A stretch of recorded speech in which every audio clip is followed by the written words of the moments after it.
নমস্কার, সুপ্রভাত। সকলে কেমন আছেন? আশা করি সকলে ভালো আছেন। রোজ নামচা চ্যানেলের আরও একটি নতুন ভিডিওতে সকল বন্ধুদের জানাই স্বাগত। সকাল সকাল দেখুন বসিয়ে দিয়েছি খিচুড়ি। এদিকে মা আর জেঠিমা বসে রয়েছে। সকালবেলায় চা খাওয়া হয়ে গেছে। এখন জলখাবারটা হলে তারপরে সবাই মিলে একসঙ্গে খাবো। এইখানে দেখুন একটা পুঁইশাক গাছ উঠেছে, আর গাছটা কিন্তু বেশ বড় হয়েছে। এর আগে একবার পুঁইশাকের ডাঁটা খাওয়া হয়ে গেছে। এইবারে পুঁইশাকের পাতা তুলব।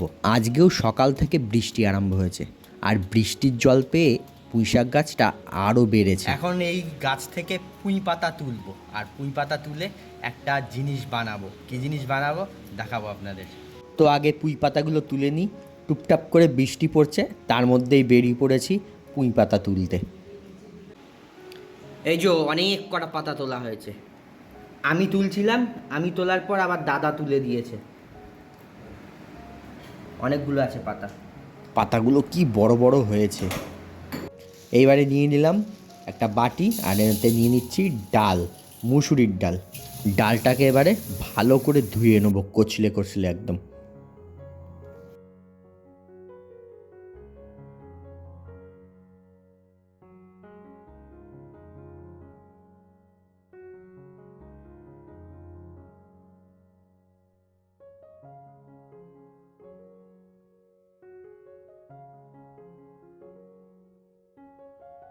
ডালটা একদম পরিষ্কার করে ধুয়ে নিয়েছি। এইবারে এটা 1 ঘন্টা মতন সময় রেখে দেবো ভেজার জন্য। এইদিকে সকালের জলখাবার তৈরি হয়ে গেছে। খিচুড়ি, এটা হচ্ছে খিচুড়ি বলতে এটা হচ্ছে ডালিয়া, ডালিয়ার খিচুড়ি। এই যে এখানে জেঠিমা খেতে বসেছে, জেঠিমা খাচ্ছে। আর ওই যে মা চেয়ারে বসেছে, কারণ যে মায়ের কোমরে ব্যথা, হাঁটুতে ব্যথা, নিচে বসতে পারে না, তাই জন্যে মা ওই ওপরে বসে খাচ্ছে। আর এই আমিও বসে পড়েছি খেতে। এই ডালিয়ার খিচুড়িটা কিন্তু খেতে বেশ ভালো লাগে। ফ্রিজে একটা দইয়ের প্যাকেট ছিল, দইটা 2-3 দিন হয়ে গেছে রয়েছে। তা দইটার আজকে একটা ব্যবস্থা করব। সেই জন্যে দেখুন দইটা এখানে নিয়ে নিয়েছি, আর নিয়ে নিয়েছি মিক্সিং জার, একদম বড় যেটা সেইটা। এবারে এই জারের মধ্যে দইটা ঢেলে নিচ্ছি। দইটা ঢেলে নিয়ে সবটাই নিয়ে নিয়েছি দইটা।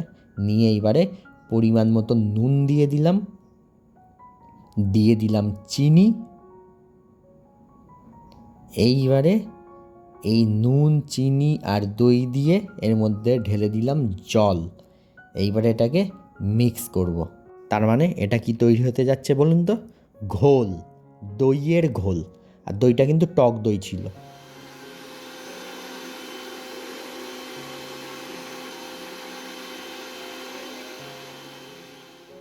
ব্যাস, ঘোল হয়ে গেছে। এইবারে গ্লাসে ঢেলে নিয়ে খাওয়ার পালা। প্রথমে আগে জেঠিমাকে দিয়ে দিই, জেঠিমা খেয়ে দেখুক কেমন হয়েছে।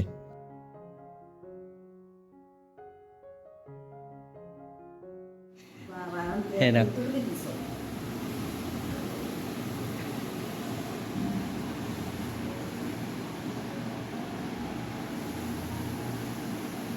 ভালো হয়েছে।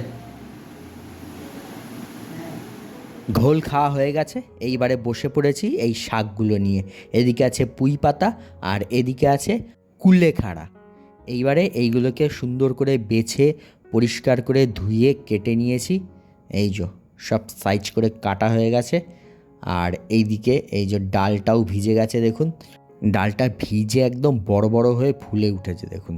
এইবারে এই ডালটা বেটে নেব। এই যে মিক্সিং জারে দিয়ে ডালটাকে বেটে নিয়েছি। সেই ডাল বাটাটা এবারে এই পুঁই পাতার ওপরে দিয়ে দিলাম, আর এদিকে কুলেখাড়া পাতার ওপরেও দিয়ে দিয়েছি।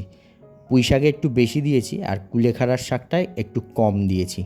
এইবারে এটার মধ্যে স্বাদ মতন নুন, হলুদ, সামান্য একটু চিনি আর কাঁচা লঙ্কা কুচি কুচি করে কেটে দিয়েছি। এই যে এটার মধ্যেও একই জিনিস দিয়েছি।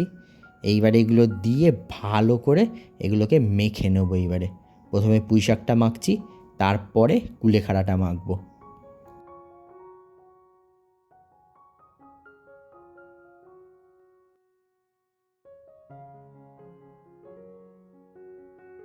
এই যে সব একসঙ্গে ভালো করে চটকে চটকে মেখে নিয়েছি, আর পাতাগুলো একদম নরম হয়ে গেছে।